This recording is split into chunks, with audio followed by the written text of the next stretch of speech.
नमस्कार दोस्तों।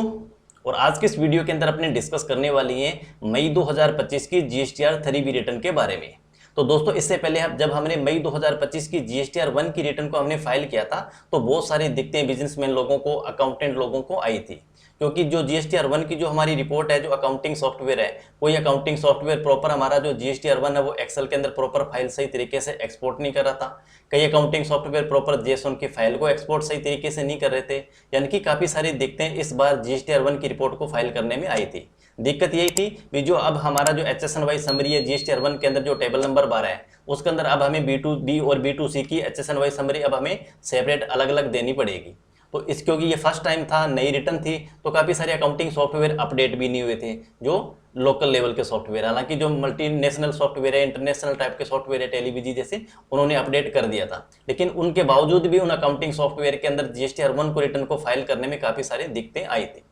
चलो जैसे तैसे करके हमने जीएसटीआर 1 की रिपोर्ट को तो प्रॉपर फाइल कर दिया, लेकिन अब बात आएगी जीएसटीआर 3B रिटर्न को। जब अपने जीएसटीआर 3B की रिटर्न को फाइल करेंगे मई 2025 की 20 तारीख से पहले तो हमें किन किन बातों का ध्यान में रखना है। तो अब अकाउंटिंग सॉफ्टवेयर आपके पास चाहे कोई भी हो, तो इससे पहले आपको करना क्या पड़ेगा भी जो आपकी बुक्स ऑफ अकाउंट्स के अंदर आपने जीएसटीआर 3B को ओपन कर लेना है। और ये जो 3B के अंदर आपकी जो आउटवर्ड सप्लाई आ रही है, ये आउटवर्ड सप्लाई आपने जो जीएसटीआर 1 के अंदर जो सेल आपने डिक्लेयर करी है, चाहे वो सेल आपकी टैक्सेबल हो चाहे वो टैक्स फ्री की सेल हो, तो वो सेल अब आपकी जीएसटीआर 3B के साथ मैच होनी चाहिए। लेकिन अब आपको बुक्स का जीएसटीआर 1 और 3B मैच नहीं करना,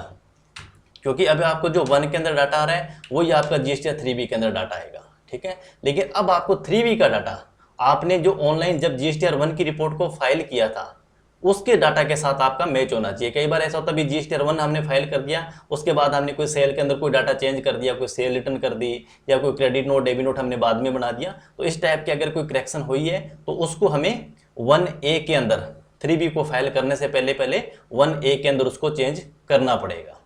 ठीक है। पहला बात आपको ये ध्यान रखना है। लेकिन उसके बाद इंपॉर्टेंट बात ये आएगी जो हमारा जीएसटी का आईटीसी है। अब वो आईटीसी जो हमारा ऑनलाइन जीएसटीआर 2B के अंदर जो हमारा पोर्टल पर जीएसटी के पोर्टल पर हमारा जो जीएसटी का आईटीसी आ रहा है, वो आईटीसी हमारी बुक्स ऑफ अकाउंट्स के अंदर यानी कि जो टेबल नंबर हमारा 4 है उस आईटीसी के साथ मैच कर रहा है या नहीं कर रहा। क्योंकि अब आपने तो एंट्री वही करी है जो आपने मई 2025 के अंदर जो आपने परचेज करी थी, उस परचेज की एंट्री आपने टैली सॉफ्टवेयर में कर दी, या आपके पास जो भी अकाउंटिंग सॉफ्टवेयर है उसके अंदर आपने कर दी, तो आपका आईटीसी 3B आपका अकाउंटिंग सॉफ्टवेयर में उस आईटीसी को शो करेगा। लेकिन अगर आपके सप्लायर ने अपनी जीएसटीआर 1 को रिटर्न को प्रॉपर फाइल कर दिया था टाइम से पहले, यानी कि 11 तारीख से पहले फाइल कर दिया था, तो अब आपका वो आईटीसी जीएसटीआर 2B के अंदर भी शो करेगा। नहीं किया तो वो 2B के अंदर नहीं आएगा। तो इसलिए आपको एक बार जीएसटीआर 2B को ओपन करना पड़ेगा। जैसे हम 2B पे क्लिक करते हैं तो ये हमारी 2B ओपन हो जाएगी, और इस 2B के अंदर आपको यहाँ पर ये चेक करना पड़ेगा भी यहाँ पर टोटल आपके इनवॉइसेज आ रहे हैं, ठीक है ना। अब ये जो इनवॉइस आ रहे हैं तो इसके अंदर आपके डेबिट नोट भी हो सकते हैं, क्रेडिट नोट भी होंगे। जैसे यहाँ देखते हो यहाँ क्रेडिट नोट भी होंगे, तो ये क्रेडिट नोट और ये जो डेबिट नोट है इसकी प्रॉपर एंट्री आपने अपने अकाउंटिंग सॉफ्टवेयर में सही तरीके से करी है या नहीं करी। और उसके बाद में कुछ ऐसा आईटीसी जो आपके 2B के अंदर तो आ रहा है लेकिन आपको उसका आईटीसी लेना नहीं है। जैसे कई बार बैंक वगैरह हो गए या ऐसे कोई एक्सपेंसेस हो गए जिसका आईटीसी पोर्टल पर दिख रहा है, लेकिन उसका आईटीसी आपकी कंपनी लेने के लिए एलिजिबल है नहीं उसका क्लेम लेने के लिए, तो आपको प्रॉपर आईएमएस डैशबोर्ड पे जाके उन सभी इनवॉइसेस को, सभी उनको डाटा को यहाँ पर उनको रिजेक्ट है, एक्सेप्ट है, जो भी आपकी कंडीशन लागू होती है वहाँ पर उसको करना पड़ेगा, ताकि आपका जो आईएमएस डैशबोर्ड से जो भी आपने डाटा को एक्सेप्ट किया है या रिजेक्ट किया है तो प्रॉपर आपकी जो जीएसटीआर 2B है वो दोबारा रिकम्प्यूट हो जाएगी। और उसके बाद में जो आपका प्रॉपर जो आईटीसी जो आप लेना चाहते हो वो आईटीसी आपको 2B के अंदर दिख जाएगा। लेकिन अब आएगी भी आपका जो हमारा फाइनेंशियल ईयर 2024-25 का जो 4th क्वार्टर था उनकी रिटर्न